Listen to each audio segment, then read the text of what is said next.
Déballage, l'émission qui vous amène au cœur de l'appréhension des faits et actualités de la Guinée et d'ailleurs. Du lundi au jeudi de 14h à 15h30, suivez la Team Choc pour des analyses, des décryptages et des commentaires hors pair. Ici, on parle sans détour et on décante le vrai du faux. Le déballage, c'est sans langue de bois sur Happy Media, disponible sur Star Times, TNT, Canal 104 et sur tous nos canaux synchronisés.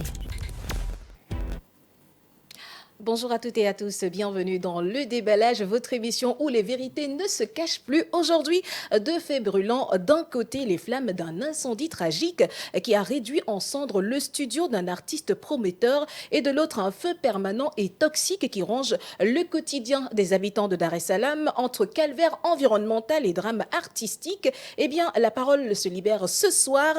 Deux histoires de douleur, mais peut-être aussi une lueur d'espoir. Eh bien, restez avec nous, Le Déballage, c'est maintenant.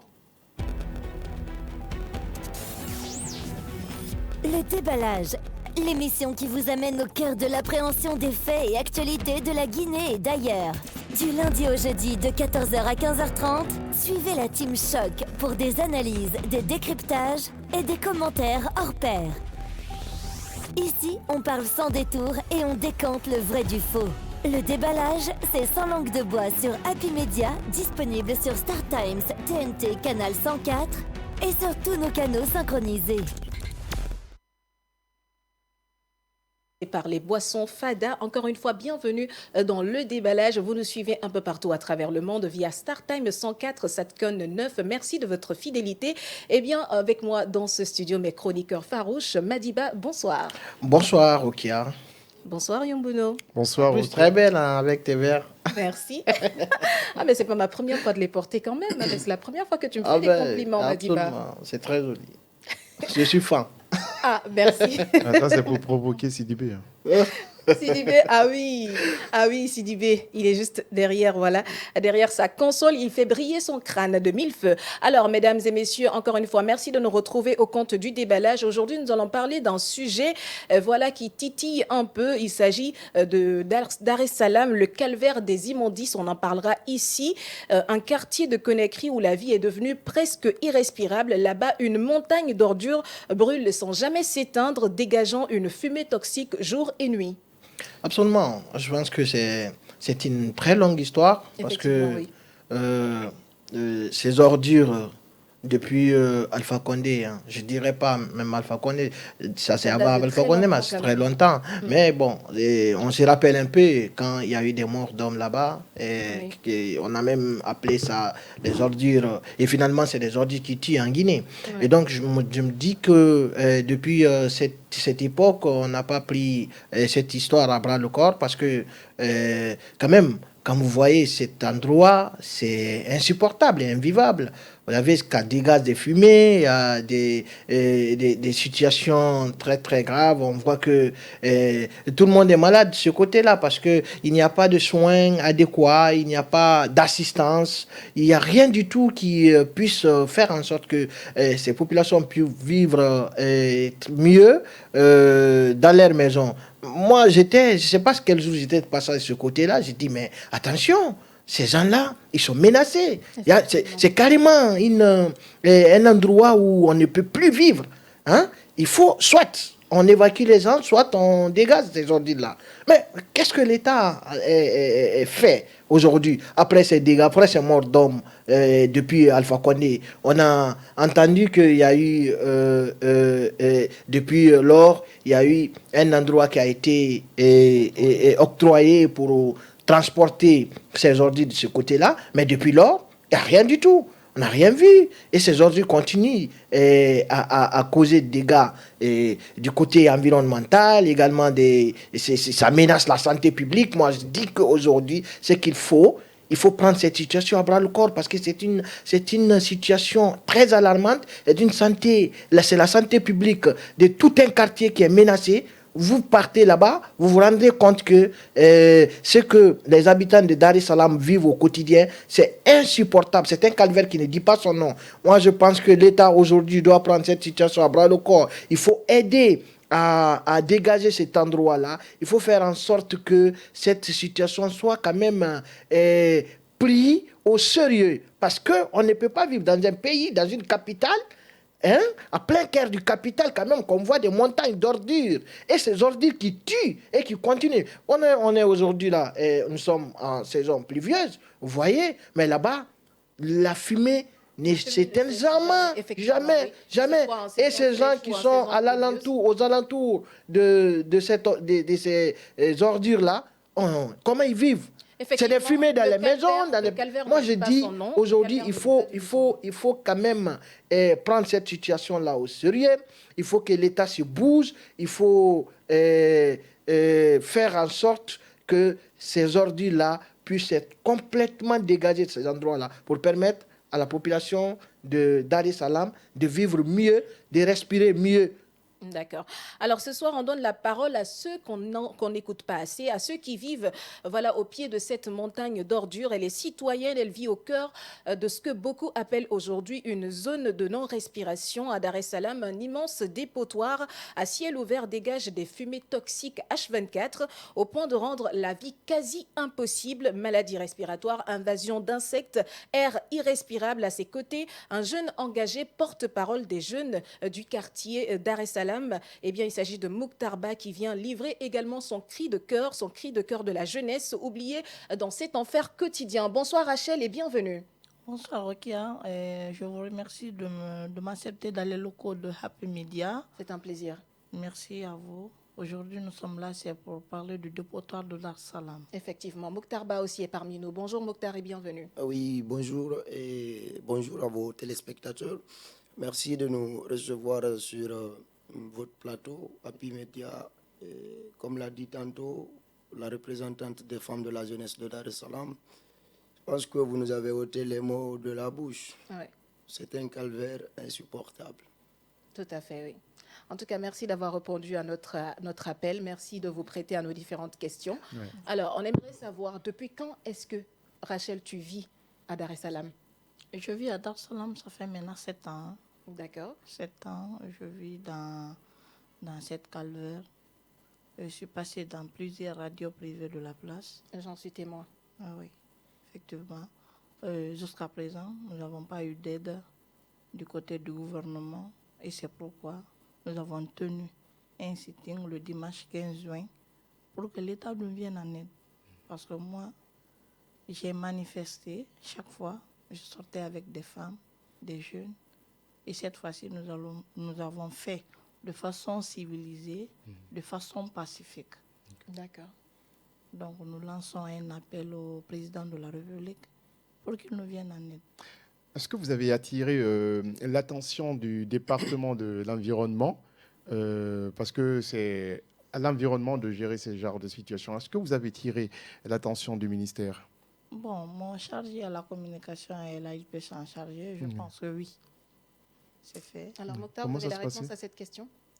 Effectivement, d'abord, il faut saluer le travail en amont effectué, ce qui a donné un caractère pacifique. Rapproche le micro. Ce qui a donné un caractère, n'est-ce pas, pacifique à cette organisation.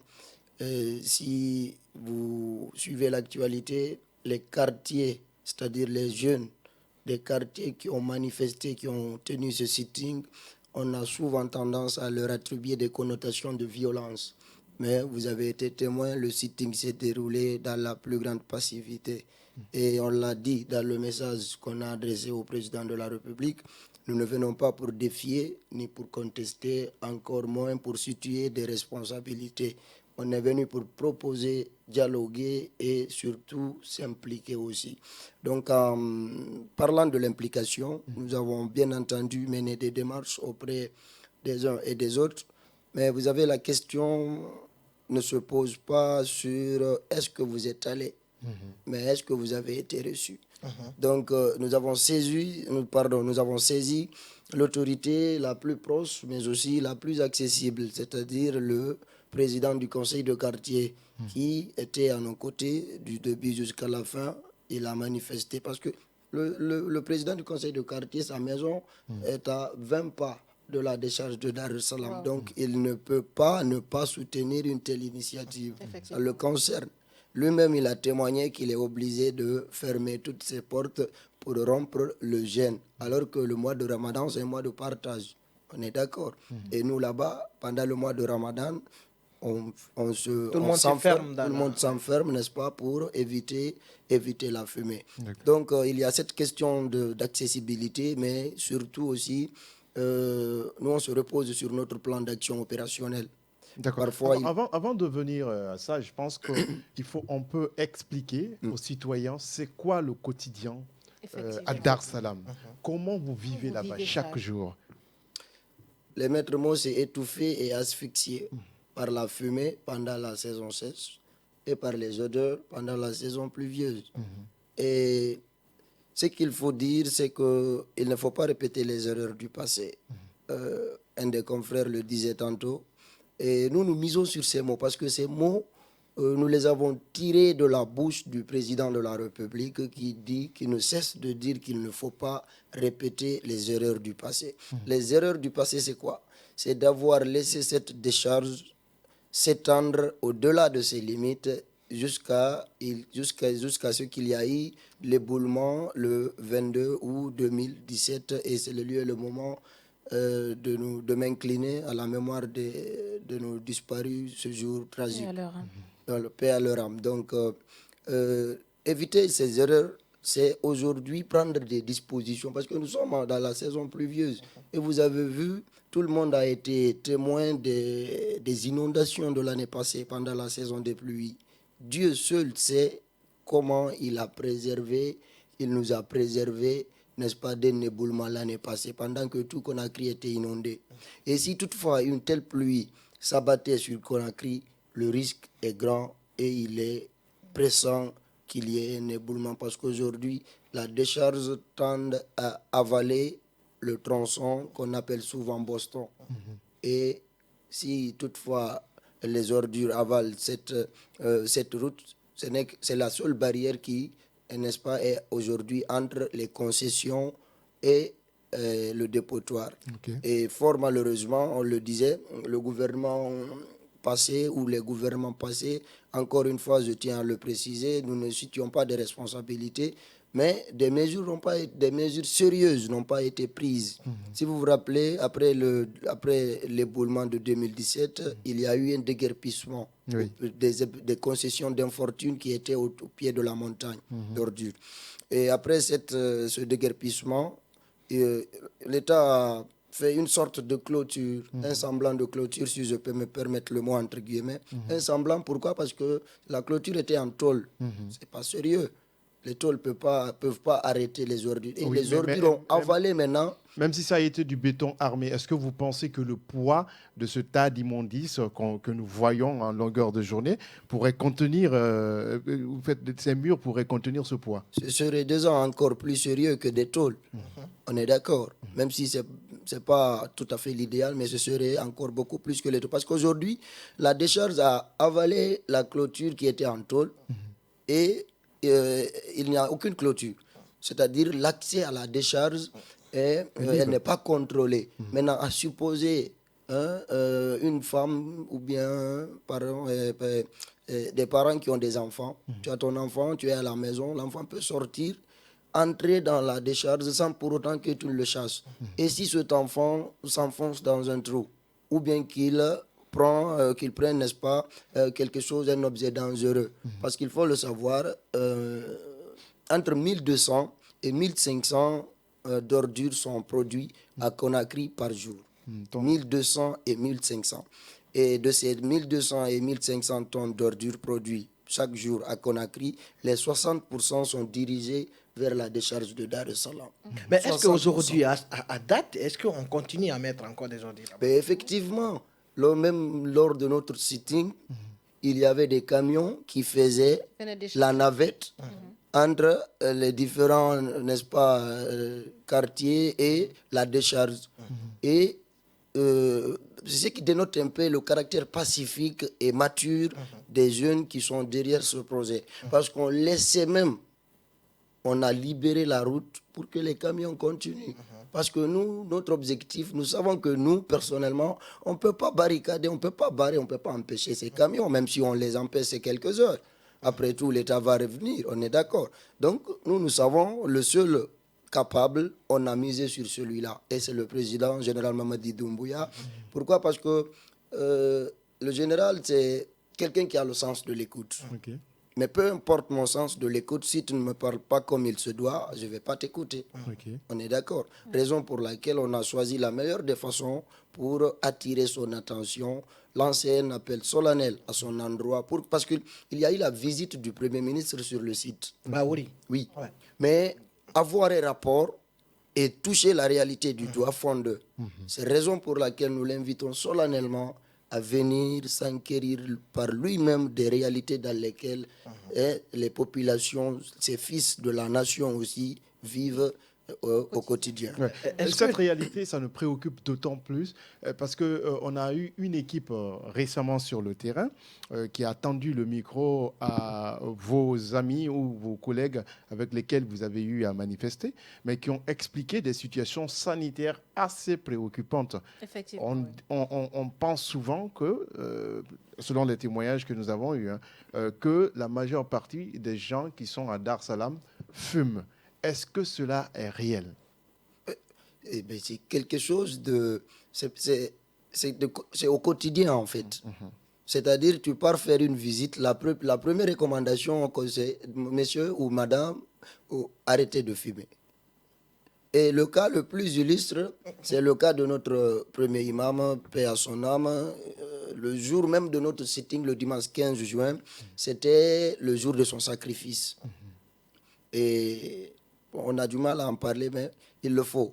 Donc, quand on a été à l'hôpital avec le vieux, c'est le premier imam de notre mosquée. Quand on a été, après toutes les consultations, le médecin, il sort, il nous trouve autour du papa et puis il dit carrément, monsieur, vous devez urgemment arrêter de fumer, sinon vous allez mourir très prochainement. Ouais. Tout le monde a été bouche bée. On dit, mais attention, tu ne vas pas manquer du respect à notre papa. Il réitère, il dit, monsieur, vous arrêtez de fumer ou bien vous allez mourir très prochainement. Ce sont ses propres mots. Ouais. C'est quand on lui a expliqué que le vieux était le premier imam de la mosquée du Kombos, parce que la décharge de Dar es Salaam est communément appelée Kombos. Oui. Le médecin, il est resté figé sur place. Il est resté figé. Après avoir compris que Après avoir compris d'où qu'il ne fumait pas, mais il était la fumée qu'il inhalait, indépendamment de sa volonté, le tuait. Parce qu'il voyait 2 ans un mort devant lui. Même si, parce que le diagnostic, quand même, il ne l'a dit à huis clos. Mais lui, il voyait 2 ans un cadavre, entre guillemets. Hein? Donc, c'est dire un peu l'impact de cette décharge. Mais vous savez, souvent, quand on revient sur l'impact négatif que sur les populations de Dar es Salaam, on a tendance à négliger. Aujourd'hui, ce n'est pas seulement une question de Dar es Salaam, c'est une question de la Guinée toute entière. Toute la capitale. Pour quelle raison? D'abord, aujourd'hui, nous avons l'Office national du tourisme. Je pose la question. Comment aujourd'hui encourager le tourisme dans un pays où, quand tu atterris à l'aéroport, c'est une fumée toxique qui t'accueille? Parce que l'objectif du tourisme, c'est d'abord amener. C'est vendre l'image du pays. Hein. C'est amener, ou bien c'est faire visiter. Mais encore encourager à celui qui est venu là, non seulement de revenir, mais aussi de convaincre d'autres à revenir avec lui. Ah, mais celui qui a atterri, lui, le mal est déjà fait. Il va repartir le plus tôt possible, parce que la capitale, elle est polluée.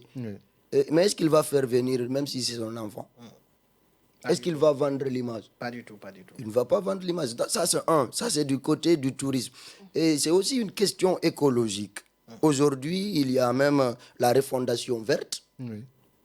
Et la refondation verte passe par là. La refondation verte, c'est vrai qu'il y a beaucoup d'avancées, nous les saluons, c'est mérité, mais il faut aussi penser à cette décharge. Et la fumée de Dar es Salaam n'impacte pas que les populations riveraines. sa fumée dépend de la direction du vent. Oui. Parfois, vous êtes au centre émetteur, la fumée les étouffe. Les citoyens de Dabondi, la fumée les étouffe.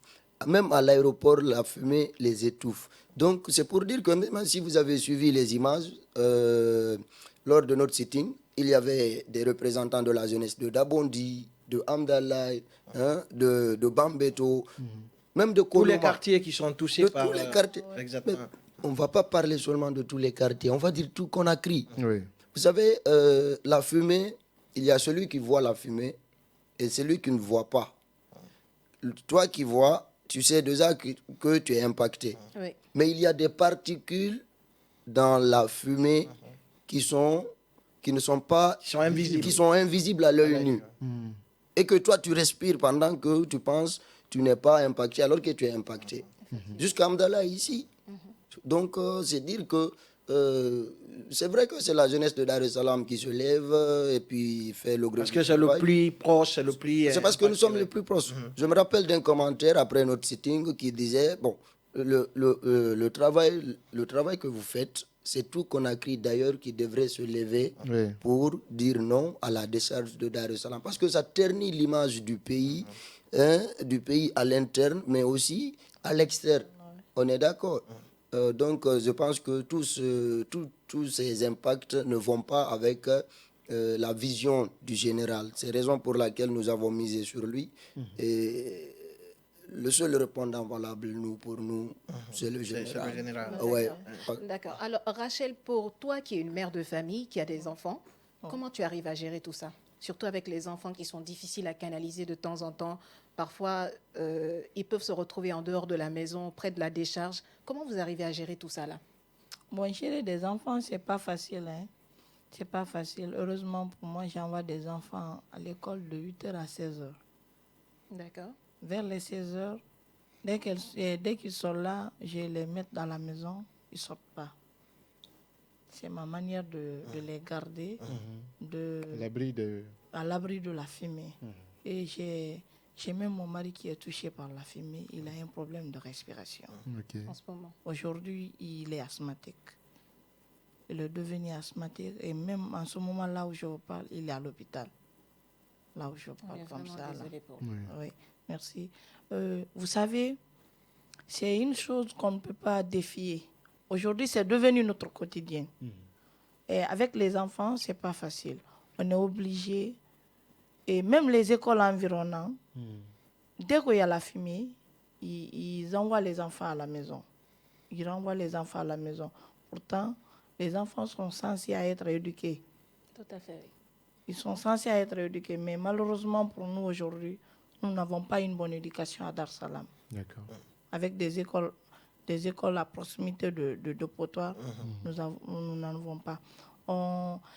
Et fort pour ça, le fait que le Potoir est devenu maintenant immense, il y a même une école. Il y a même une école qui est tombée. Là où on a fait le sitting, au lieu où on a fait le sitting, il y avait une école franco-arabe qui se trouvait là-bas. Mais aujourd'hui, Ça n'existe pas. ça n'existe pas avec le dépotoir. Le déchet a envahi l'école. D'accord. Donc, ça, nous n'avons pas des mesures à prendre pour nos enfants. Franchement. Vous avez parlé des enfants Ah oui. et qui vivent aussi les femmes enceintes et les personnes âgées. Les personnes âgées, bon, Et avec les femmes enceintes avec... des femmes enceintes avec des personnes âgées, c'est invivable. C'est invivable à Dar es Salaam. Là, je ne vous mens pas. Avec la fumée, récemment, il y a une dame qui a été hospitalisée. On lui dit de rester à l'hôpital jusqu'à son accouchement. Parce qu'avec la fumée, le cœur ne pouvait plus supporter. Donc, si vous n'avez pas de moyens pour cela, est-ce que la femme, elle peut accoucher dans le bon état? Est-ce qu'elle peut survivre? Donc, on se pose beaucoup de questions. Est-ce qu'avec toute cette insalubrité, vous êtes sûr d'avoir de l'eau potable? Pas du tout. C'est cela même qui pose problème. Hein. À Dar es Salaam, nous n'avons pas d'infrastructure à part du dépotoir. On n'a pas d'eau. Nos eaux sont impactées par le déchet. Les eaux de pluie ne sont pas utilisables. les eaux de forage, on est obligé d'acheter des eaux en sachet pour les rester à la maison afin de les consommer. Ok. Maintenant, pour avoir de l'eau, il faut aller vers les Dabondi, Bessia pour trouver de l'eau pour faire la cuisine. Donc, ce n'est pas facile. Est-ce qu'aujourd'hui, votre seul espoir, c'est le président général Mamadi Doumbouya? Et vous qui êtes devant les jeunes aujourd'hui, vous qui êtes devant cette jeunesse de Dar es Salaam, est-ce que aujourd'hui vous êtes désespéré à tel point que vous n'arrivez même pas à penser à autre chose? Oh oui, effectivement, oui. On est désespéré, c'est pourquoi nous lançons. Et aujourd'hui, notre seul espoir, c'est le président général Mamadi Doumbouya. Il est le seul espoir pour les habitants de Dar es Salaam. Eux, ce combat, ne sont pas les seuls à le mener. Hein. Il y a des vieux, des vieilles qui sont derrière nous. Et c'est pourquoi au moment des sittings, au premier lieu, ils avaient des enfants. Au deuxième lieu, il y avait des femmes, des vieux et des femmes qui étaient derrière nous. Donc, c'est pour leur montrer que tout Dar es Salaam mène ce combat. C'est le combat que toute la Guinée devrait mener. Parce que ce n'est pas quelque chose seulement de Dar es Salaam. C'est une chose pour toute Conakry et pour toute la Guinée. D'accord. Oui. En tout cas, au fait, ce que... Oui, vas-y. Et surtout, vous avez parlé des impacts sanitaires. Ce qu'il faut souligner, c'est que plus on va tarder à déplacer cette montagne d'ordures et plus les conséquences vont s'aggraver. Parce que même si on déplaçait aujourd'hui tout de suite là, la décharge de Dar es Salaam, à supposer qu'on la déplace tout de suite, les conséquences subsisteront encore une dizaine d'années. Pourquoi? Parce qu'il y a déjà des personnes qui sont déjà infectées, atteintes, des personnes qui sont atteintes parfois même des cancers Oui. ou des maladies respiratoires. Et cela va subsister pendant une dizaine d'années. C'est pourquoi nous, dans notre vision, c'est de non seulement délocaliser la décharge de Dar es Salaam et à titre symbolique, ne serait-ce que construire à la place de la décharge de Dar es Salaam, construire un centre de santé spécialisé dans le traitement des maladies cardiovasculaires. Parce qu'aujourd'hui, Pulmonaire, hein? des maladies pulmonaires. Récemment, un jeune est tombé là-bas, il s'est étouffé. Oui. On ne savait pas ce qu'il fallait faire. Il s'est étouffé lui-même. On l'amène à l'hôpital, 2 ou 3 jours, il meurt. Il meurt. Oui. Et ça, c'est à une semaine de notre sitting. C'est-à-dire qu'il y a eu tellement de précédents que nous ne pouvions plus nous taire sur ce problème. Mais ce n'est pas pour autant que nous haussons le ton. Nous venons plaider. Nous venons plaider pacifiquement et nous sommes résolument engagés à utiliser tous les moyens légaux et surtout pacifiques que nous autorise, n'est-ce pas, la loi pour atteindre notre objectif qui est celui de faire en sorte que le président Mamadi Doumbouya nous débarrasse Conakry de la décharge de Dar es Salaam. Et vous n'êtes pas sans savoir que ce dépotoir-là, ça explose aussi. Hein. Ça explose Justement, parce que moi, je voulais poser la question, parce que je me demande parfois, il y a des flammes. d'où est-ce que vient ce feu-là qui ne s'éteint jamais? Parce que même, j'ai entendu dire que même en saison pluvieuse, c'est un feu qui ne s'éteint jamais. Ça s'éteint jamais. D'où est-ce que ce feu vient? Est-ce que c'est la population riveraine qui met le feu aux ordures? Ou est-ce que ce feu, il existe déjà il y a bien longtemps?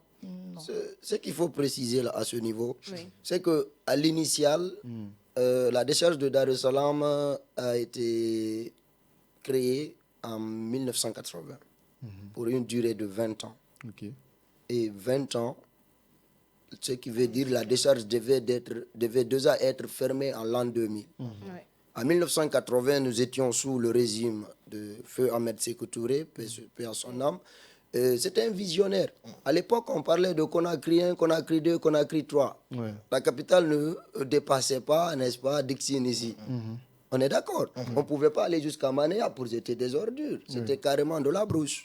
Dar es Salaam aussi était comme ça. Donc ils sont venus, ils ont creusé d'abord. Ils ont creusé comme si on venait pour creuser n'est-ce pas, une fosse. Ils ont creusé une fosse pour enfuir les ordures. C'est-à-dire qu'ils n'ont pas mis à ras de terre comme ça. Ils ont creusé. Maintenant, ce trou qui est rempli s'est élevé pour devenir la montagne que vous voyez. Aujourd'hui, ça se Parce trouve qu'on à a la continué 7e à dalle. Hein. Effectivement. Ça se trouve à la 7e dalle aujourd'hui. Maintenant, ce que vous devez comprendre, c'est qu'au fur et à mesure, il y avait le feu. Au fur et à mesure, ils essayaient de brûler. C'est-à-dire, au départ, ils n'ont pas pris des dispositions pérennes. Ils ont essayé de faire du coq à l'âne. Donc, ils ont essayé de mettre du feu. À chaque fois, on amène... Formatage, quoi. Ils mettent le feu. Donc, c'est ce feu entretenu des années qui ne peut plus maintenant s'éteindre. Bon, peut plus, entre guillemets. L'État est assez fort, n'est-ce pas, pour déplacer cette décharge. Est-ce que ce n'est pas dû aussi à l'accumulation de la chaleur? Parce que là, Effectivement, en bas, c'est chaud. Hein. C'est chaud, il y a du méthane qui se trouve là-bas. Je suis parfois avec Bessia, nous voyons parfois des flammes. En pleine Il y a saison du gaz, pluvieuse. il y a du Vous gaz ne pouvez pas dedans. imaginer. Donc, est-ce que ce n'est pas l'accumulation de cette chaleur qui fait péter les flammes?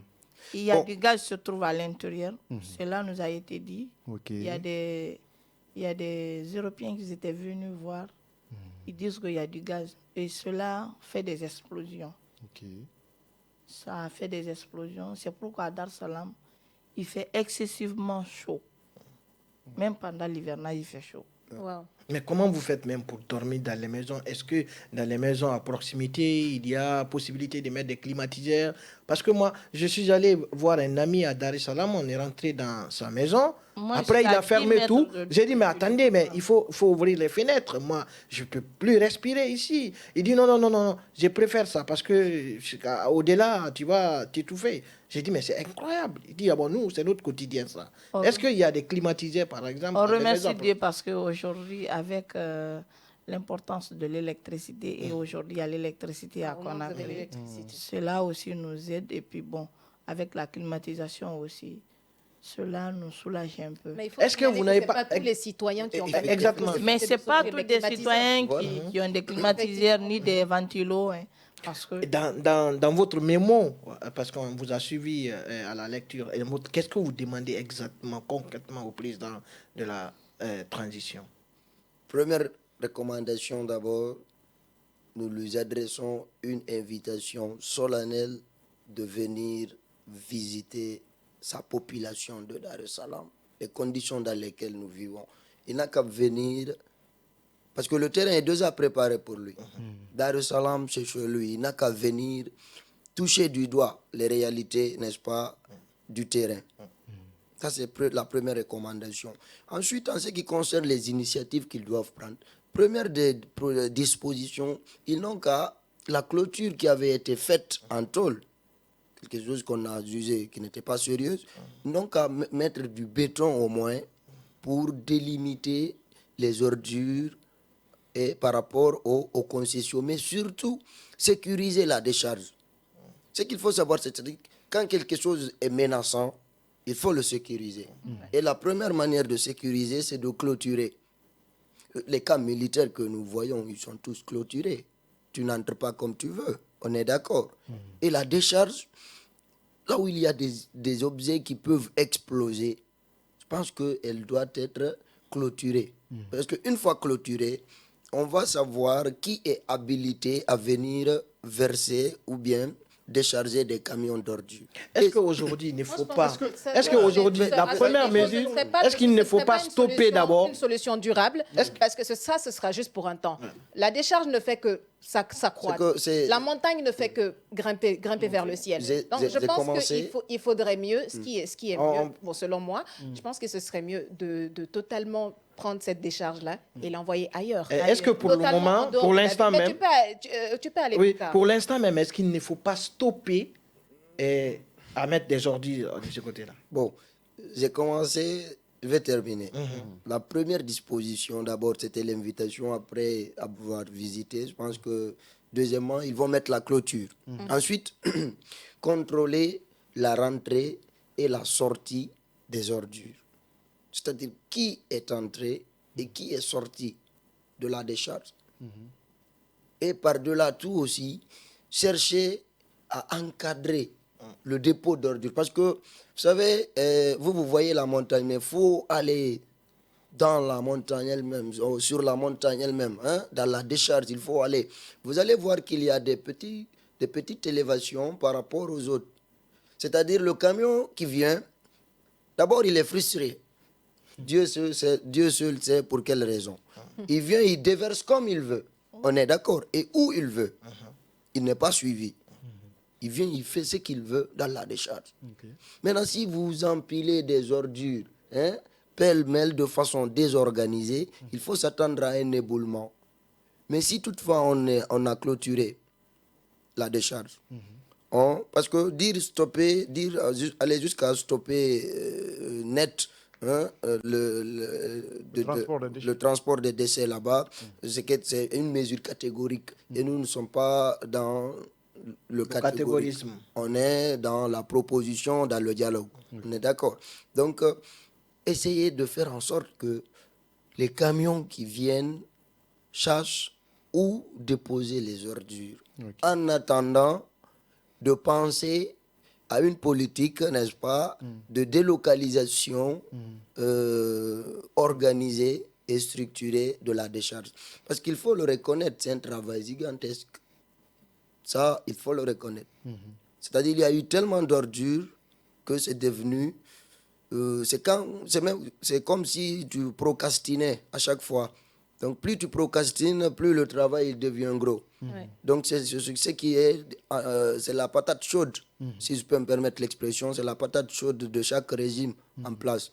Et je pense que cette patate chaude, le seul qui peut la refroidir, c'est le président Mamadi Doumbouya.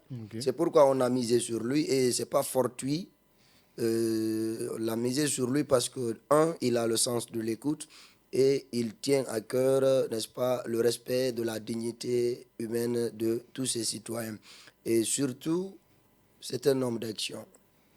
Il parle peu et il agit beaucoup. C'est raison pour laquelle nous, on ne s'attend pas à des beaux discours. On sait que le général, il ne parle pas, il agit. On a tous vu ici le gouvernement, c'est quelque chose qui était une première du côté de Mafereya, couché sur des lits de camp, en train de faire le service militaire. On est d'accord. Donc, quand le général donne un ordre reçu, ordre exécuté. C'est la hiérarchie. Donc, nous pensons vraiment qu'il va écouter ce cri de cœur et venir en aide à la population de Dar es Salaam. Nous ne demandons pas beaucoup. Il y a des jeunes des autres circonscriptions ou quartiers qui demandent des maisons de jeunes, qui demandent des centres de loisirs, de cinéma. Mais nous, tout ce qu'on demande, c'est de respirer de l'air pur. Alors Rachel, comment est-ce que vous faites pour gérer les odeurs et les insectes pendant les saisons pluvieuses? Mais on est obligé de les... Donc vous vivez au quotidien avec les moustiques? On le vit quotidiennement. Et il nous faut acheter des parfums de maison, des parfums. On a même d'inviter quelqu'un à venir nous rendre visite à Dar es Salaam, surtout au mois de l'hivernage là. Donc c'est pas facile à y vivre. Est-ce que spécifiquement il faut aujourd'hui un plan d'action sanitaire spécifique pour ces quartiers-là? Ce serait salutaire. C'est ce que j'ai dit. Même si on déplace déjà la décharge, il y a déjà des impacts causés. C'est comme la bombe nucléaire, les 2 bombes nucléaires lancées sur Hiroshima et Nagasaki. 20 ans après, les effets étaient toujours visibles. Donc, c'est-à-dire le mal est déjà fait. Mais mieux vaut tard que jamais. On est d'accord. Et nous espérons vraiment que, vous savez, on est en train de dire par-ci, par-là, mais... Moi, j'ai la conviction que le général va nous débarrasser de la décharge de Dar es Salaam. Et est-ce que vous avez reçu la visite de médecins ou experts en santé pour un peu évaluer la situation? Bon, les médecins, c'est nous qui partons vers eux, ce n'est pas eux qui viennent. Et d'autant plus que l'État ne s'est pas impliqué. Mais ce serait salutaire quand même que le ministre Doué de la Santé puisse quand même prendre des dispositions. Parce que, vous savez, la décharge de Dar es Salaam implique tellement de départements qu'on ne peut pas imaginer qu'on ne puisse pas se débarrasser de cette décharge. Je vais vous en parler. On a parlé de l'Office national du tourisme. On est d'accord. Si vous prenez, si on doit débarrasser Conakry de cette décharge, il faut l'implication du ministère de l'Habitat, il faut l'implication du ministère de l'Administration du Territoire, il faut l'implication, n'est-ce pas, de la gouverneure de la ville de Conakry. Oui. Et il faut par-delà tout aussi l'implication du ministre de la Santé. Oui. Là, j'ai cité 5 départements. Et je pense que si des directives étaient données, et un travail, n'est-ce pas, consultatif, et puis une implication de la population riveraine, sérieux, on viendrait à bout de cette décharge. Et parlant des structures sanitaires qui se trouvent en place, est-ce que ces structures-là sont bien équipées pour faire face à des maladies comme l'asthme ou, par exemple, les personnes qui s'étouffent et qui font des crises? La vocation d'un centre de santé, c'est de soigner. Oui. D'un centre médical, c'est de soigner. On est d'accord. Quelqu'un qui soigne, est-ce qu'il va s'implanter là où il y a les maladies? Non. Difficilement. Parce que si vous voyez les environs de Dar es Salaam, rares sont les centres de santé qui sont à proximité. Ouais. C'est-à-dire, même quand on est malade, on est obligé d'aller loin. Et c'est là-bas qu'on te dit que tu fumes. Alors que tu ne fumes pas. D'accord. Et bon, juste pour ajouter à ce qu'il a dit, parce que je me rappelle, il y a un frère qui avait quand même une clinique juste à côté, en face du cimetière, de l'autre côté. Mais après l'éboulement, il était contraint de quitter. Parce que même parfois, lui-même, il avait des problèmes. Sa maison aussi n'était pas loin de là. Donc, c'est pour dire combien de... C'est vrai qu'il y a eu assez de discours autour de la décharge de Dar Salam. À mon avis, il n'y a pas de solution qui soit encore prise. Nous sommes trop en train d'attendre parfois l'aide des institutions internationales. Je ne sais pas, qu'est-ce que nous faisons de la ressource interne que nous générons? C'est la question que je me pose quand j'entends souvent des cadres dire « Ah, telle institution a accordé tel pour tel projet ». Je ne sais pas ce que nous faisons, nous, de notre ressource interne. Parce que si nous devons attendre les autres, voir nos populations en train de souffrir, le dépotoir de Dar Salam, ça ne date pas d'aujourd'hui. Il y a des enfants même qui vont sur cette décharge chercher de quoi mettre sous la dent. C'est des choses qu'ils n'ont pas expliquées. Les enfants partent chercher à manger dans ce dépotoir. Vous ne pouvez pas imaginer. Il a parlé tout à l'heure des flammes qui jaillissent. Moi, je suis avec Bessia-Port-An, mais la saison pluvieuse, je suis debout chez moi, dans ma cour, et je vois des flammes qui jaillissent.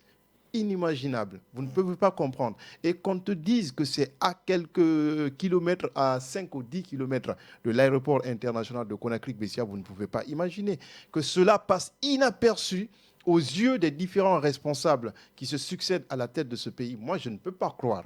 Je ne peux pas croire. C'est vrai qu'on va modérer le langage pour ne pas heurter peut-être la sensibilité des responsables, mais à un certain moment, il faut dire les choses crues. Le département de l'environnement doit encore faire mieux pour que ces gens aussi bénéficient d'une santé, pour que ces enfants qui sont là-bas bénéficient Surtout d'éducation. même après l'éboulement. Oui, parce que Parce qu'il y a eu des morts. si les enfants sont empêchés d'éduquer, parce qu'il y a les Voilà, 9 morts en 2017. 2017, il y a eu des De morts. 2017 jusqu'à 2025, on n'a pas pu prendre des mesures pour nous débarrasser de cette décharge. Jusqu'à encore présent, là. à chaque fois, on a des morts là-bas parce que les enfants qui partent C'est-à-dire- chercher de quoi manger là-bas, il y a des machines, des poquelins qui sont en train de pousser l'ordure vers le bas. Et à chaque fois, ces enfants-là sont touchés par ces machines-là. Oui. On Après- vient de après- perdre un petit de 9 ans Oui. à cause de ça. Après, on va nous dire, bah oui, on est en train de trouver des politiques pour que ça marche. Pourtant, nous entendons en longueur de journée des scandales de détournement de 200 milliards, de 100 milliards. Est-ce que, Et tout ça, à ce quand même, niveau, est-ce qu'il y a je des comprends ONG pas. qui vous soutiennent? Bon, à date, on n'a pas Des eu... ONG ou des personnalités publiques ou même des blogueurs? Au-delà même Qui vous soutiennent dans au-delà votre même combat. des ONG. Est-ce que vous en Je vais avez fait renchérir, recours? je vais aller dans le Nous même avons sens fait que recours Rokia. à certains, mais jusqu'à présent, nous n'avons pas encore eu de réponse. Est-ce qu'il existe des initiatives locales ou communautaires que l'État pourrait accompagner? Est-ce que au niveau de votre organisation, vous avez pensé déjà à quelque chose, à mettre quelque chose en place pour que l'État vous appuie vous-même pour venir peut-être aller petit à petit sur cette décharge? petit à petit ne peut pas enlever cette décharge de Dar es Salaam. Non, c'est une question. C'est-à-dire, non, je réponds à votre question. Voilà. Hein, le petit à petit ne peut pas nous débarrasser de la décharge de Dar es Salaam. C'est le petit à petit qui avait fait la clôture en tôle. Aujourd'hui, où nous en sommes? Les ordures ont avalé la clôture. Donc, il faut une mesure radicale. Quand je dis radicale, c'est-à-dire qui est pérenne, qui est susceptible quand même de durer dans le temps, des dispositions durables. On parle de développement durable. Le développement durable passe aussi par un assainissement durable. Effectivement. On est d'accord. Donc, moi, je pense que débarrasser Conakry de la décharge de Dar es Salaam, ce n'est pas une question de moyens. Ce n'est pas une question de moyens, c'est une question de volonté politique. Et c'est la raison pour laquelle nous mettons sur l'homme de la situation. Parce que, vous savez, ton malade, tu l'amènes, c'est le guérisseur que tu supposes pouvoir le soigner. On est d'accord.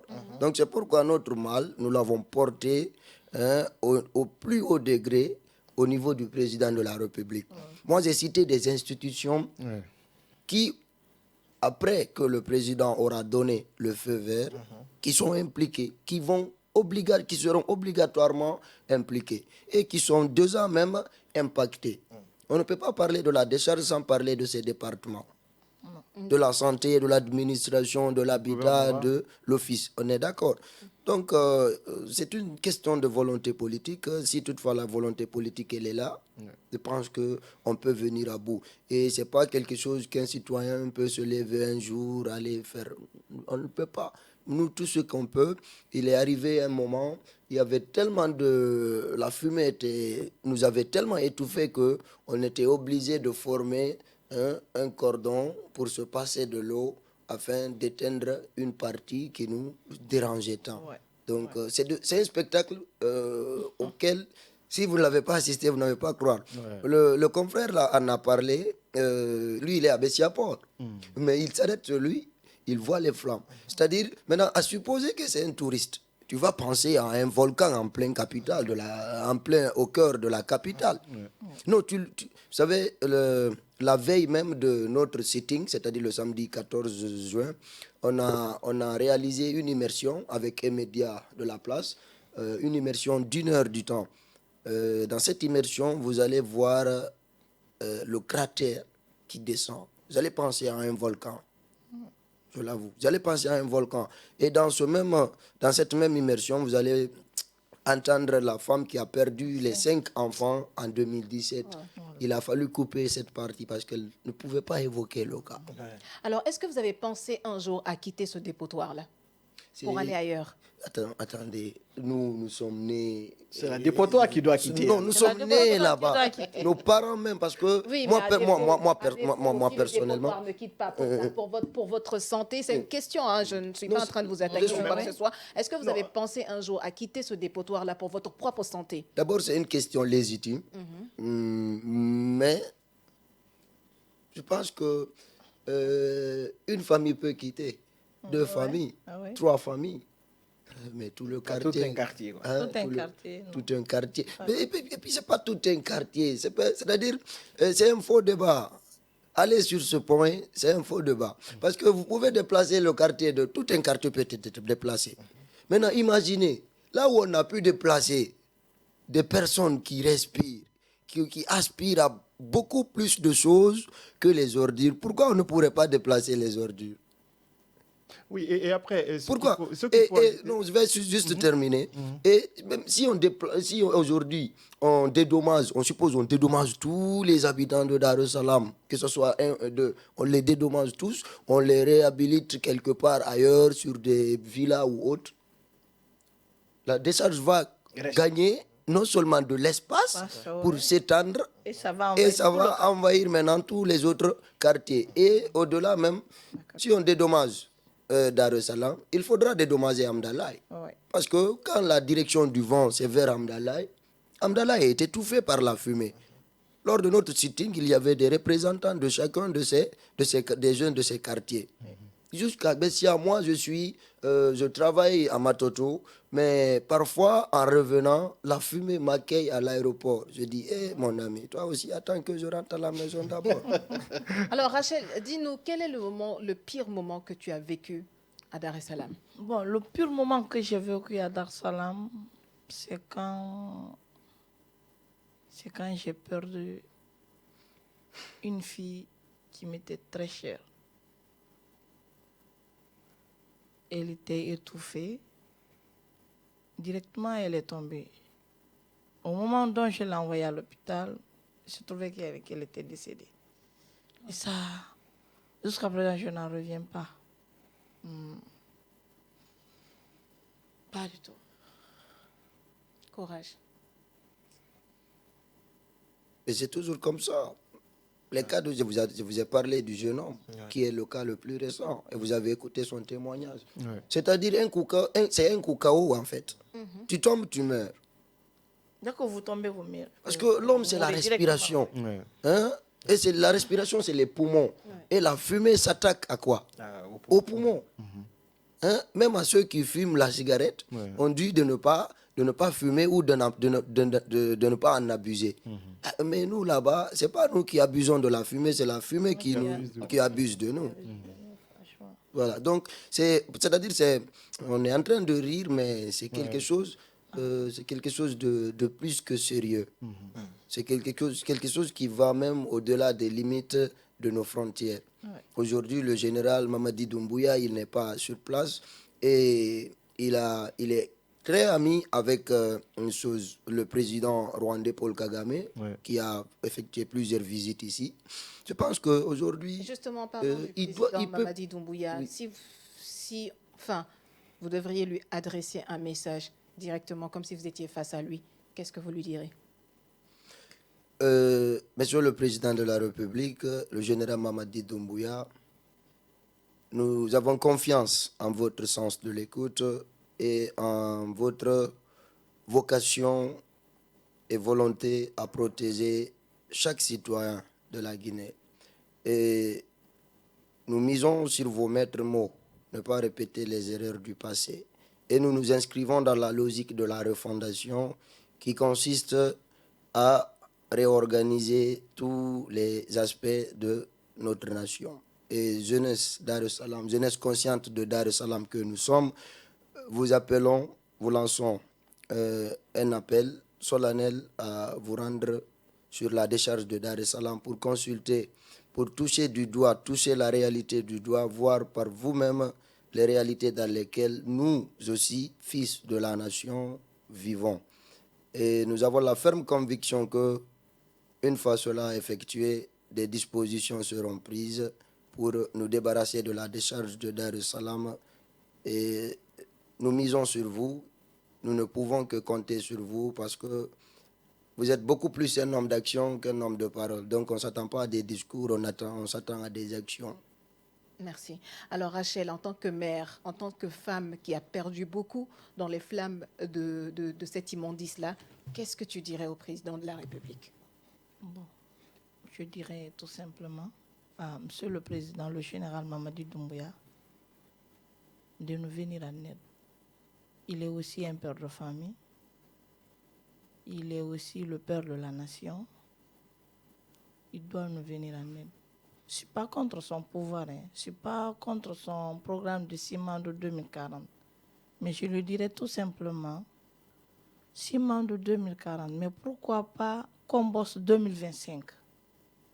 Parce que cela nous arrangerait la population de Conakry et aussi la population de la Guinée. Et aujourd'hui, il est le père de la nation. Et demain, nos enfants seraient le père aussi de la nation. Et c'est l'avenir de demain, ces enfants. Il n'a qu'à sauver la vie de nos enfants. Pas nous, mais nos enfants. Surtout moi qui ai perdu un être cher. J'ai perdu ma fille de 2 mois, qui m'est trop chère. Franchement, je suis touchée, je n'ai pas de mots à dire. Bon courage, Rachel. On est vraiment désolés. C'est émouvant. On est vraiment désolés. Juste, juste un mot. Bon, vous savez, j'aime souvent le dire, le CV d'un président, pas le CV d'études, mais le CV d'un président, depuis qu'il est président, ce sont ses actions. Et on aimerait que ça figure sur le CV du général Mamadi Doumbouya, le président de la République qui a débarrassé la capitale Conakry de la décharge de Dar es Salaam. Ce sera une fierté pour lui, une fierté pour la nation. Et je pense que c'est quelqu'un qui tient à honorer son peuple. Il répondra favorablement à cette demande. Et nous misons entièrement sur lui. Croyons fermement en sa volonté de développer notre pays et souhaitons qu'il continue, qu'il fasse le maximum possible parce que nous savons qu'il ne ménage aucun effort pour, n'est-ce pas, développer le pays sur tous les aspects. Donc, qu'il ne ménage aucun effort aussi pour nous débarrasser de la décharge de Dar es Salaam qui, aujourd'hui, risque d'avaler la mosquée qu'ils n'ont pas cassée en 2017. C'est la seule construction miracle de la décharge qu'ils n'ont pas cassée lors du déguerpissement de 2017. Mais personne n'y s'y aventure. C'est devenu ce que les Soussous appellent Bangui Tomboloy. C'est-à-dire, c'est là, mais personne n'utilise. Hein? Personne n'utilise. Donc, et entre l'état d'immondice et le cimetière de Dar es Salaam, pour celui qui connaît, il n'y a plus que 2 à 3 pas. Quand on vient pour enterrer quelqu'un, on se met en file indien pour rentrer dans le cimetière. Il n'y a plus assez d'espace. Maintenant, on est en pleine saison de pluie. S'il pleut, c'est-à-dire la pluie va drainer les ordures au-delà de la limite de la décharge. Et peut-être même, on ne le souhaite pas, envahir le cimetière.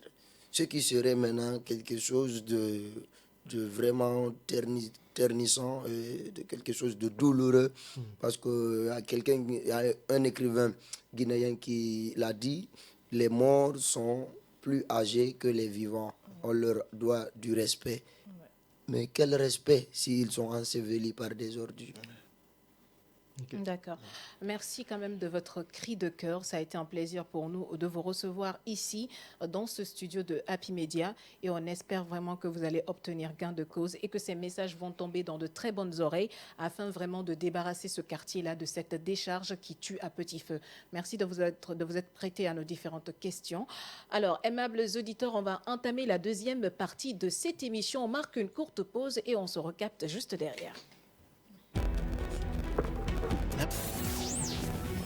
Le déballage, l'émission qui vous amène au cœur de l'appréhension des faits et actualités de la Guinée et d'ailleurs. Du lundi au jeudi de 14h à 15h30, suivez la Team Choc pour des analyses, des décryptages et des commentaires hors pair. Ici, on parle sans détour et on décante le vrai du faux. Le déballage, c'est sans langue de bois sur Happy Media, disponible sur Star Times, TNT, Canal 104 et sur tous nos canaux synchronisés.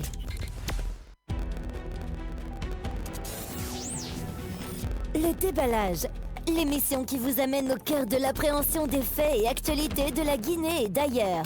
Du lundi au jeudi de 14h à 15h30, suivez la Team Choc pour des analyses, des décryptages et des commentaires hors pair. Ici, on parle sans détour et on décante le vrai du faux. Le déballage, c'est sans langue de bois sur Happy Media, disponible sur Star Times, TNT, Canal 104 et sur tous nos canaux synchronisés.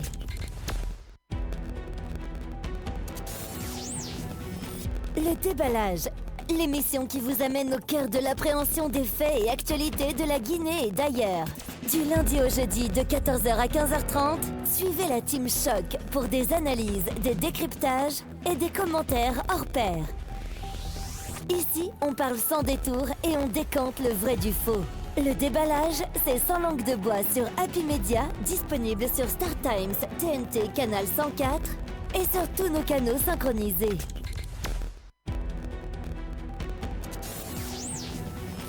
Le déballage, l'émission qui vous amène au cœur de l'appréhension des faits et actualités de la Guinée et d'ailleurs. Du lundi au jeudi de 14h à 15h30, suivez la team Choc pour des analyses, des décryptages et des commentaires hors pair. Ici, on parle sans détour et on décante le vrai du faux. Le déballage, c'est sans langue de bois sur Happy Media, disponible sur Star Times, TNT, Canal 104 et sur tous nos canaux synchronisés. Deuxième tranche de cette émission. Merci de votre fidélité à Happy Media. Il est jeune, talentueux, plein d'ambition, mais aujourd'hui, il porte une peine que tout créateur redoute, perdre son lieu de création. Le studio d'Explose, là où naissaient les sons, ses projets, ses rêves, a totalement été dévasté par un incendie soudain. Ce soir, il vient dans le déballage pour raconter, nous exprimer cette expérience douloureuse et peut-être pour trouver un nouveau souffle. Bienvenue Explose parmi nous. Merci d'avoir répondu présent à notre appel. Merci beaucoup. C'est à moi de vous remercier de m'avoir invité. Tu as vécu un moment très difficile. Ouais. Pouvez-vous nous expliquer comment cet incendie est arrivé? D'abord, je vous remercie pour l'invitation, mais aussi je remercie Allah le Tout-Puissant, parce que tout ce qui est fait, bon. Vous savez, ça fait plus de 3 ans que je travaille sur un projet de studio moderne. Je me suis dit, en tant qu'artiste, c'est très important d'avoir un studio à sa disposition qui te permettra non seulement de créer, mais aussi d'aider d'autres artistes. Et je me suis renseigné parce que j'ai fait 6 ans au Nigeria, j'ai appelé quelques ingénieurs nigériens avec lesquels j'ai parlé. Mon album devrait me coûter dans les 30 et quelques mille dollars au Nigeria. Je me suis dit, au lieu d'investir 30 000 dollars au Nigeria, pourquoi pas mettre en place un studio ici? Vu les relations déjà que j'ai au Nigeria, d'appeler les ingénieurs pour venir en Guinée travailler sur mon projet d'album. Alors, le micro, approchez un peu. Voilà, donc je me suis lancé dans la mise en place d'un studio moderne depuis 3 ans. Et nous sommes venus jusqu'à la clôture de l'installation tout. Et à l'approche de la fête, j'ai un ami qui travaille dans une institution qui m'a demandé de l'accompagner dans une mission d'enquête. Donc nous étions à l'intérieur et le dimanche matin, mon petit m'a appelé qui habite juste en face du studio pour me dire qu'il voyait du fumée qui sortait du studio. Et comme vous le savez déjà, un studio avec l'acoustique et tout, le moment où vous allez voir le fumée dehors, c'est que l'intérieur est déjà fini. Ouais. Donc il m'a appelé et j'étais sous le choc. Et nous avons anticipé la mission, nous sommes rentrés à Conakry. Directement, j'ai appelé mes partenaires et quelques amis. On s'est rendu au lieu du studio et très malheureusement, c'était trop tard. Nous avons trouvé que l'incendie avait déjà ravagé tout et on s'est mis à déguerpir.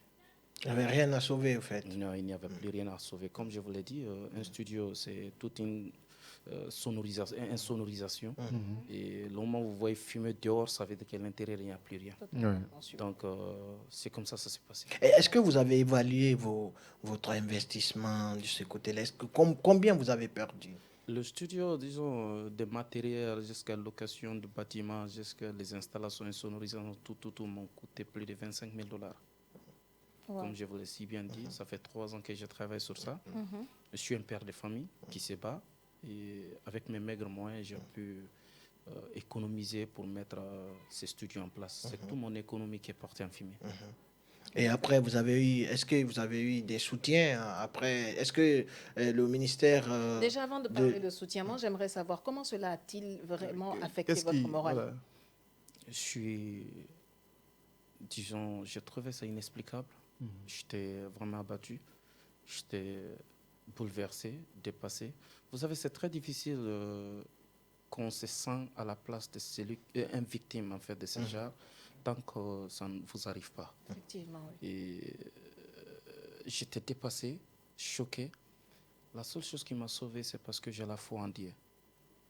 Parce que l'être humain, il faut perdre tout, mais il ne faut jamais perdre la foi en Dieu. Je me suis dit, oui, certes aujourd'hui, ce studio est parti en fumée, mais c'est Dieu qui m'a donné tout ce que j'ai investi dans ce studio. Alors, le même Dieu qui m'a donné, qui m'a aidé à mettre en place ce studio, pourra encore me sauver. Juste une question de temps, mais je pense que c'est bel et bien possible. Après le constat, qu'est-ce qu'on vous a dit? Qu'est-ce qui a causé les flammes? C'est court-circuit. Un court-circuit. Oui.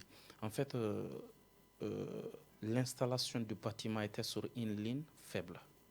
Du coup, vu que moi j'utilise des matériels qui utilisaient assez de courant, il fallait changer de ligne.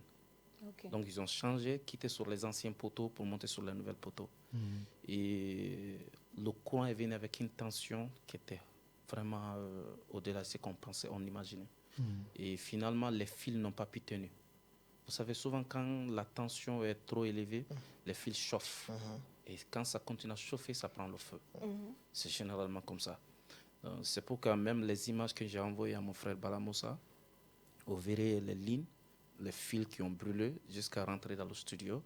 Et voilà, malheureusement, ça a pris. Et comme je l'ai si bien dit, dans un studio, c'est fait non seulement les insonorisations sont faites à base de bois, les contreplaqués, les vernis, les chiffons, les tapis Tout ce qui consorts. peut attiser le feu. On voit un peu. Oui. Donc, c'est comme ça s'est passé. Est-ce que Et ça a alors, été sécurisé? Parce que c'est Voilà, aussi justement, important. je voulais poser cette question-là. Comment est-ce que le studio a été monté au niveau De comment on l'électricité. appelle, de l'électricité? Est-ce qu'il y avait un disjoncteur qui pouvait, par exemple, s'il y a court-circuit, Bien sûr. empêcher qu'il y ait des flammes? Bien sûr. En fait, le problème, vous savez, généralement, quand on prend des électriciens, parfois, ils nous conseillent à prendre des matériels qu'eux, ils pensent qui est bon. Et nous, en tant que des investisseurs, parfois, on ne connaît pas forcément. Vous n'êtes pas spécialiste le en la domaine. Je ne matière. suis pas spécialiste en électricité. Donc, quand le renverseur ou le disjoncteur n'arrive pas à supporter la tension, souvent ça prend feu. En fait. C'est des choses qui arrivent généralement, en fait. Vous voyez, donc c'est ça. Sinon, tout était déjà fini.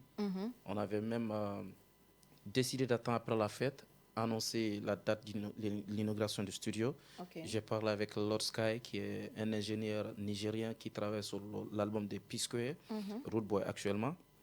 J'ai même les messages ici que j'ai échangé avec le gars que je peux vous montrer, qui était carrément prêt à venir pour l'inauguration du studio, faire des semaines à Conakry, mais aussi répartir et m'envoyer un ingénieur qui sera stable à Conakry. Parce que pour moi, je me dis que mettre en place un studio à Conakry, ce n'est pas seulement pour Explos, mais aussi c'est pour la culture guinéenne, pour le développement de la culture guinéenne. Car je me disais que oui, moi, bel et bien, je pouvais sortir ici, aller au Nigeria, aller faire un album. Mais l'album ne sera pas authentique comme je veux. Pourquoi? Parce qu'il faut les balafoninistes, il faut des gens qui jouent à la kora, il faut des gens qui jouent à la guitare mandin, il faut des gens qui jouent au djembé. Je ne pouvais pas déplacer tout ceci là pour aller au Nigeria. Mais par contre, si je mets en place un studio à Conakry, ça pourra non seulement me permettre de travailler avec ceci, et ça allait peut-être juste me coûter d'envoyer un ingénieur qui allait s'installer à Conakry. Mais l'ingénieur, avec qui j'ai parlé, il prend $2700 pour un son au Nigeria. Wow. Donc, pour moi, si le gars venait à Conakry, ça allait non seulement apporter un grain de sel, mais aussi un changement en fait. D'accord. Et quels sont les instruments que tu avais à ta disposition dans ton studio? J'avais plein d'instruments que j'avais achetés. C'était un studio moderne. Okay. Il y avait non seulement les haut-parleurs, les moniteurs, et il y avait les pianos, il y avait l'ordinateur, il y avait les micros, il y avait l'avalon. Ce sont des matériels que peut-être vous n'êtes pas trop habitués à entendre, mais c'est des matériels de studio. Il y avait la carte son et aussi les pieds de micro et console. Tout était dans le studio. 25 000 dollars, je pense que c'est beaucoup d'argent pour vous, mais pas pour l'État. Oui. 25 000 dollars, c'est le montant que le ministère a donné à certains de vos camarades, artistes, pour leur soutien, pour soutenir leurs concerts à l'étranger. Est-ce qu'aujourd'hui, vous avez, à travers le Fonds FODAC, est-ce que vous avez été voir le ministère ou est-ce que le ministère est venu vous voir après cet incendie? Est-ce qu'il y a une délégation qui est venue constater les dégâts et puis apporter, ça ne serait-ce que le soutien moral? Pour l'instant, non, mais j'espère que ça viendra. Et voilà, c'est pourquoi j'aimerais profiter de l'occasion pour remercier mon frère Balamoussa, qui a vu les images et qui m'a appelé automatiquement, qui m'a souhaité voilà, ses compassions et autres, et qui m'a dit, écoute, moi, en tant qu'opérateur culturel, Ce que je peux t'apporter, c'est de te donner un temps d'antenne pour venir en parler. Voilà ce qui s'est passé. Et cela me va droit au cœur. Je le remercie sincèrement, M. Balamoussa Kondé, le PDG de Happy Media. Merci pour cela. Mais pour l'instant, le ministère ne m'a pas appelé, mais j'espère qu'ils m'appelleront. Est-ce que tu as mis en place des procédures pour entrer en contact avec eux? Oui, tout à fait. Avec mon équipe, nous sommes en train de travailler sur les procédures, évidemment. D'accord. Alors, qu'est-ce que tu comptes faire à long terme ou à court terme? Comme ça vient de m'arriver, déjà, je suis sous le choc. Dieu seul sait comment j'arrive à tenir, en fait. Mais mon objectif aujourd'hui, c'est comment réhabiliter ce studio. Parce que ce studio, je tiens beaucoup à la mise en place de ce studio. C'est capital pour moi, en fait. Donc, mon objectif et mon plan, c'est de travailler sur comment remettre encore ce studio en place. D'accord. Et est-ce que ce studio était ton seul lieu de production? Comme je l'ai si bien dit, c'est un studio qui était juste en phase d'inauguration, qui n'était pas encore inauguré. Donc, mis à part ce studio, j'ai travaillé dans d'autres studios déjà. OK. Mais moi, je ne peux pas envoyer un ingénieur pour un autre studio. Si je dois envoyer un ingénieur de l'international, c'est pour un projet que je mets en place, en fait. Donc, cela allait beaucoup contribuer non seulement à ma production, mais aussi à aider d'autres artistes. D'accord. Donc, à part ce studio-là, est-ce que tu avais d'autres projets en cours ou d'autres projets que tu as déjà mis en place? Il y a plein de projets qui sont en place. Et non seulement depuis le 5 septembre, nous sommes des artistes qui soutiennent activement le gouvernement. Nous contribuons à la réussite de la refondation qui est en cours aujourd'hui. Et donc, j'ai fait un son que j'ai dédié à Monsieur le Président de la République, le général Mamadi Doumbouya, qui doit sortir normalement dans sous peu de temps.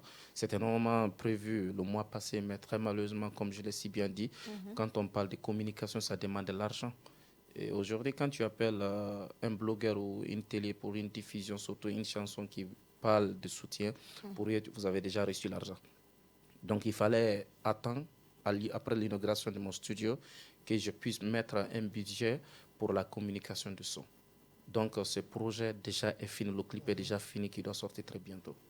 Vous avez été freiné par l'incendie, mais est-ce qu'aujourd'hui, vous arrivez quand même à, malgré la situation, vous arrivez quand même à produire, parce que vous étiez sur un album.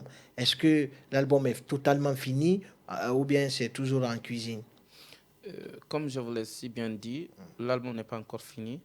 Et aujourd'hui, je ne peux pas vous dire que oui, après l'incendie, je me suis lancé dans l'affaire d'enregistrement et autres parce que je suis sous le choc. Je sais combien de fois ça m'affecte. Est-ce que vous comprenez? Oui. C'est l'argent que je devrais investir sur mon album qui a été investi dans le studio. Et aujourd'hui, ce n'est pas l'enregistrement qui est dans ma tête automatiquement à l'instant en fait. C'est comment trouver des voies et moyens pour réhabiliter le studio qui va permettre de finaliser mon album. Et qu'est-ce que vous attendez des autorités culturelles du pays?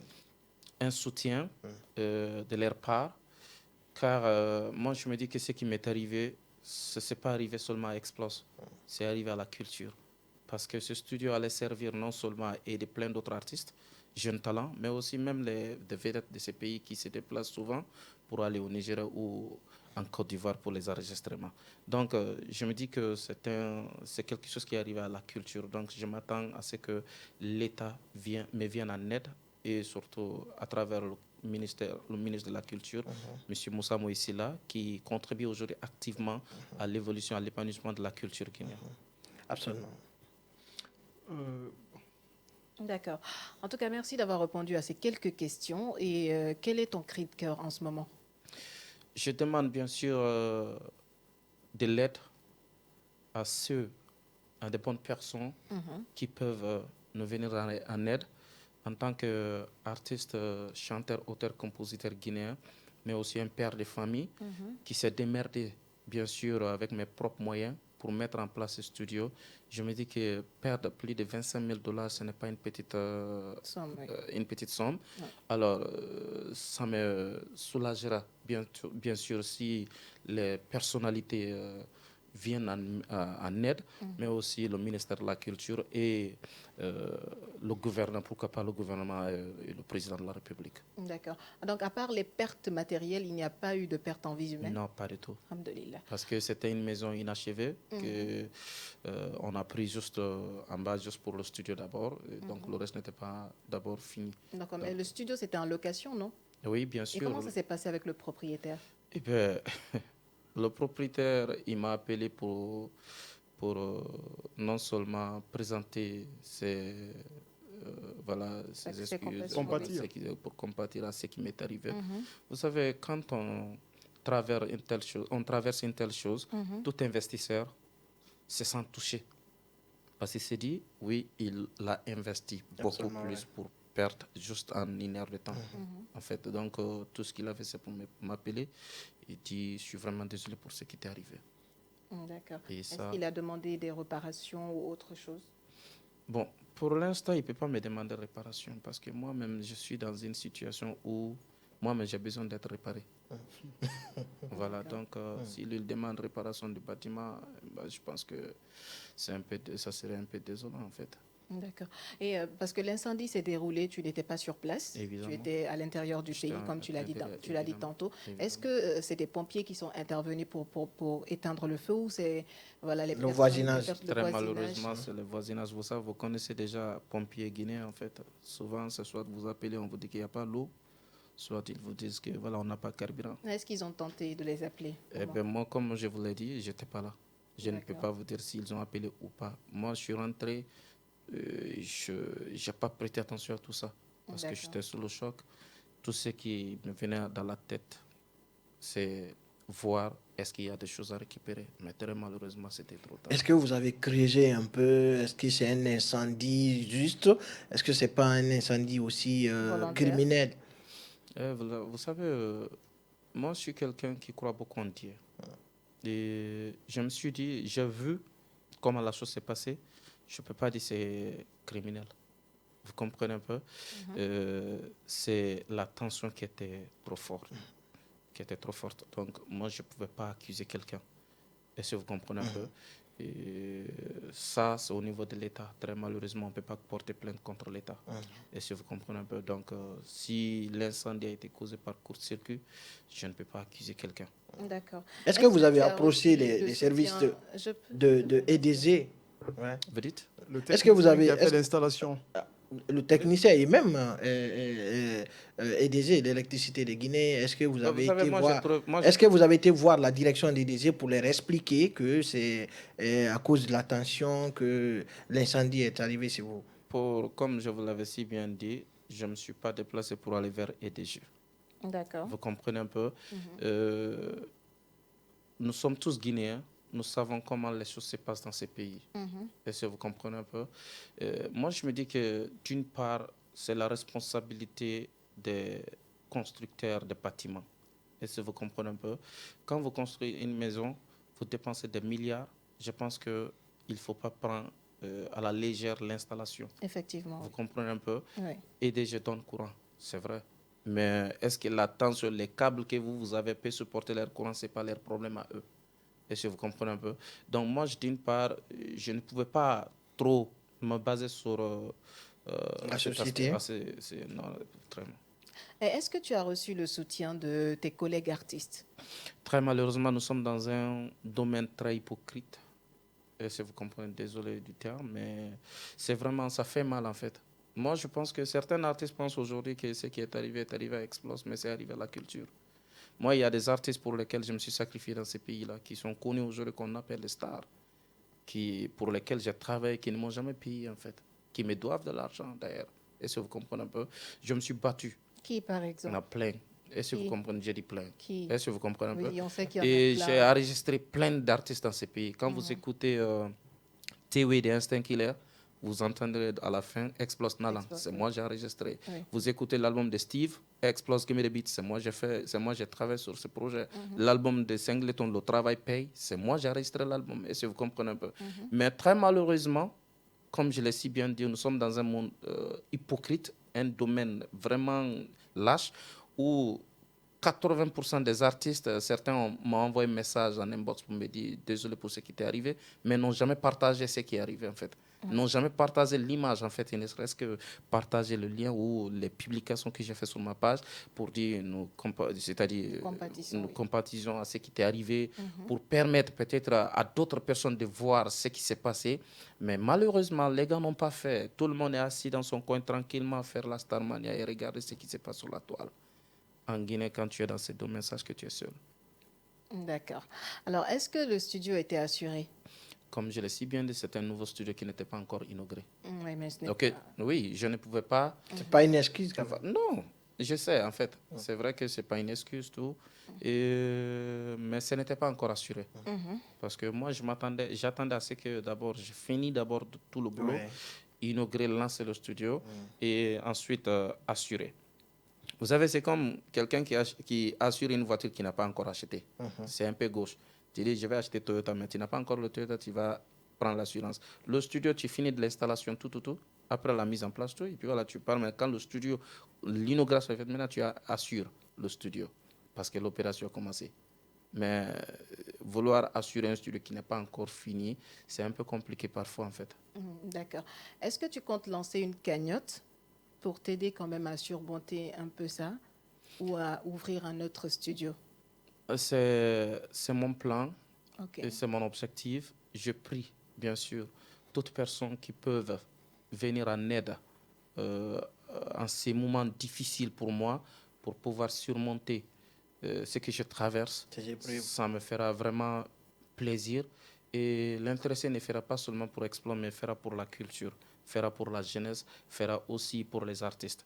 Alors, je demande à toute personne de bonne volonté qui peuvent venir en aide par rapport à ce qui m'est arrivé, mais aussi surtout le ministère de la Culture, le FODAC, le Fonds d'appui à la culture, le Bureau guinéen des droits d'auteur et surtout le gouvernement de venir en aide à ce qui m'est arrivé. Sinon, c'est vraiment inexplicable. Est-ce qu'aujourd'hui il y a de l'espoir? Et il y a l'espoir, tant qu'on vit, on doit garder l'espoir. Moi, je me dis que Dieu est plus grand que tout. Dieu est capable de faire tout. Moi, personne ne pouvait imaginer que je pouvais investir une telle somme dans un studio. Si vous comprenez un peu, certains disaient qu'Explose retarde son album. C'est parce que tout simplement, je prenais toute mon économie pour investir dans ce studio.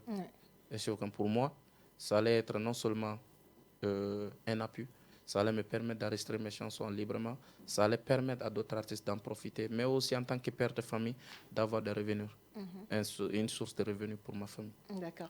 Alors aujourd'hui, tu as perdu le fruit quand même de plusieurs années de travail.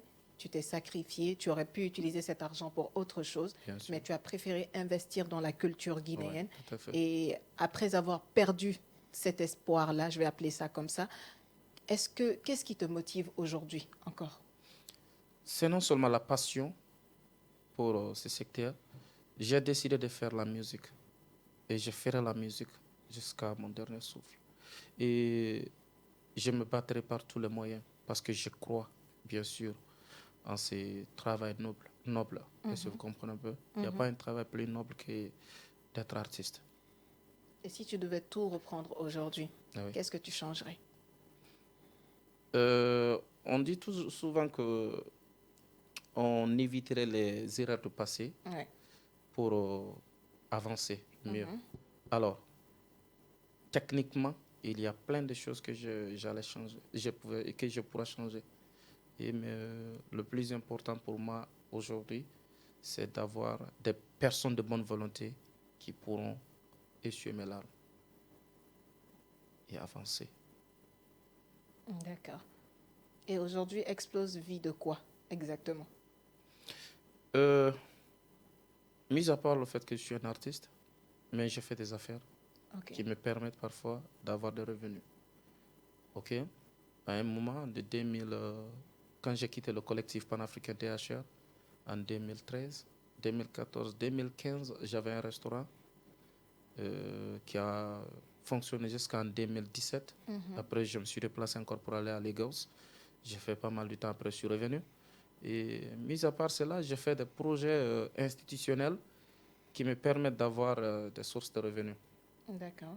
Comme actuellement, j'ai fait une compile de sensibilisation pour le recensement général de la population et de l'habitation avec le RGPH4, qui est l'Institut national des statistiques. Voilà, donc je fais des projets institutionnels qui me permettent aussi de m'en sortir pour pouvoir prendre soin de ma famille. D'accord. Et est-ce que tu comptes lancer un appel vers les artistes pour qu'ils puissent t'apporter leur soutien? Ben, moi, je pense que je n'ai pas besoin de lancer un appel Absolument pas. au niveau des artistes. On s'y connaît bien, on sait bien ce que chacun traverse. C'est notre domaine, on se connaît entre nous. Chacun sait de quoi chacun est capable de faire. Et tout le monde sait combien de fois j'ai été disponible pour les artistes. Alors aujourd'hui, je pense qu'en guise de reconnaissance, ces gens-là devraient me soutenir. Et devraient comprendre que oui, ce studio que je mettais en place, ce n'est pas que pour moi. Et ces mêmes artistes aujourd'hui qui regardent mes posts, qui passent sans partager, allaient être les mêmes artistes qui allaient venir quand on dit 3 millions pour un son qui va dire pardon, j'ai 2 millions. Elle fait ça à cause de l'amitié qui est entre nous. Oui. Est-ce que vous comprenez? Donc je me dis que je n'ai pas besoin de lancer un appel au niveau des artistes. Les artistes savent qu'un studio perdu, c'est une perte pour la culture. Ce n'est pas que pour l'artiste. Est-ce que cela change votre regard Envers sur les artistes, vos amis? Non, c'est-à-dire, vous savez, quand on traverse certaines épreuves, on se rend compte c'est-à-dire du vrai visage des gens. Ouais. Est-ce que vous comprenez un peu? Tant que vous ne vous trouvez pas dans une situation, vous ne pouvez pas comprendre certaines réalités. Ouais. Aujourd'hui, je me suis senti seul. OK? Avec tous les artistes qui m'ont envoyé des messages en inbox. Ou des artistes dont je rencontre qui me disent oui, mon pote, mon ami, mon frère, tout, est-ce que vous comprenez? Avec tous les artistes dont j'ai contribué activement, est-ce que vous comprenez, à leur carrière? Si aujourd'hui je me retrouve que parmi tous ces artistes-là, il y a juste peut-être 2 ou 3 qui ont eu le courage de partager, c'est touchant, c'est déplorable. Quand j'ai fait le post, la première personne qui a partagé, c'est Antoine Flingo. Et je le remercie pour ça. C'est un frère, c'est un ami. OK? Ouais. Et quelques personnalités, quelques amis, OK, quelques fans ont partagé, ont commenté. Certains m'ont appelé pour me consoler, certains m'ont écrit des messages pour compatir avec ce qui m'est arrivé. Mais malheureusement, la majeure partie des artistes qui ont vu le post, personne ne m'a appelé. Ils ne m'ont pas appelé ni partagé d'ailleurs. Mais certains préfèrent regarder et passer. Ou certains viennent regarder et après ils disent courage frérot et passer. Vous comprenez? Oui. Comme si quand le studio là se réalisait, quand mon rêve là se réalisait, et il n'allait jamais passer dans ce studio. Mais moi, comme je l'ai si bien dit, on se connaît bien dans ce domaine. La majeure partie allait passer dans ce studio pour me dire je n'ai pas l'argent, aide-moi, fais à ça. Alors moi, je me dis qu'aujourd'hui, ça m'a appris beaucoup de choses. D'une part, je ne regrette pas... d'avoir aidé. Non. OK, je ne regrette pas avoir aidé les gens, mais ça m'a montré que oui, dans ce domaine, quand on ne sait pas, on est toujours seul. Est-ce qu'on peut s'attendre au même Explose d'avant, celui qui aidait les artistes, celui qui faisait des productions gratuitement? Non, sauf que le mot gratuit ne pourra pas exister. OK. Vous voyez un peu, comme je l'ai si bien dit, je pourrai aider. Ça ne veut pas dire que je ne vais pas aider. Vous savez, ce n'est pas parce que certaines personnes se sont mal comportées envers nous qu'on ne pourra pas aider d'autres. Non. Ah, d'accord. OK. Il y a des artistes en herbe, des enfants aujourd'hui qui me respectent beaucoup. Des enfants aujourd'hui qui m'appellent nuit et jour. Des enfants aujourd'hui c'est-à-dire qui ont été touchés par cet incendie, en fait. OK. Donc, je me dis que cela ne va pas m'empêcher d'aider. Non. Je vais aider, bien sûr. Mais autrement. D'accord. D'accord. Merci d'avoir répondu à nos différentes questions Explose. Merci. Et on espère réellement que tu pourras obtenir l'aide dont tu as besoin pour te remettre sur pied. C'est un rêve et j'espère que ça se réalisera. Inch'Allah. Et je compte bien sûr sur le gouvernement guinéen qui contribue aujourd'hui à l'épanouissement de la culture à travers monsieur le ministre de la Culture, monsieur Moussa Moïsila, qui se bat aujourd'hui pour accompagner les artistes. Ouais.